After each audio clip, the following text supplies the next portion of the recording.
I have no comments to make. Kienet din ir-risposta tad-deputat Prim Ministru Ian Borch għal mistoqsijiet ta' Net News brabta mar-rapporti illi l-Ambaxxata Amerikana f'Malta taftala il-bibin tagħha. Matul il-ġurnata tal-erba l-Aġenzija Internazzjonali Reuters irrappurtat li Donald Trump irid inaqqas bin-nofs il-budget allokat għall-affarijiet barranin.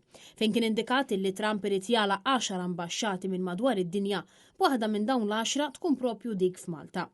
U din is-sitwazzjoni il-Partit Nazzjonalista esprima l-preokkupazzjoni tiegħu u qal li din tfisser daqqa kbira għall gvern u r-relazzjonijiet diplomatiċi bejn l-Istati Uniti u pajjiżna. L-istess sentiment kien espress minn bosta diplomatiċi illi kummentaw fl-aħħar sigħat. Fid-dawl ta' dawn l-iżviluppi Net News bat sensiela ta' mistoqsijiet lill Ministru Ian Borch dwar il-pożizzjoni tiegħu jekk din l-aħbar kienet xi komunikata mal-Gvern Malti u jekk huwiex inkwetat fuq relazzjoni diplomatiċi bejn iż-żewġ pajjiżi. Bil-Ministru responsabbli għall-affarijiet barranin jgħidilna biss li ma għandux kummenti dwar dawn l-iżviluppi.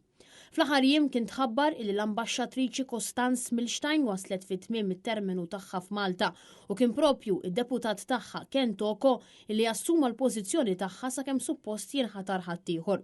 Dan kollu qed iseħħ hekk kif Trump irid jaqta' ma' $30 biljun fi spejjeż. B'sorsi qrib l-Ambaxxata Amerikana saħħu li jittalba jaf tiġi emendata meta tasal quddiem il-Kungress Amerikan. Apparti l-ambaxxati li qed jiġu proposti li jingħalqu, inkluż dik ta' Malta, hemm ukoll konsolati fost oħrajn fil-Korea ta' Isfel, fil-Kamerun u l-Indonezja.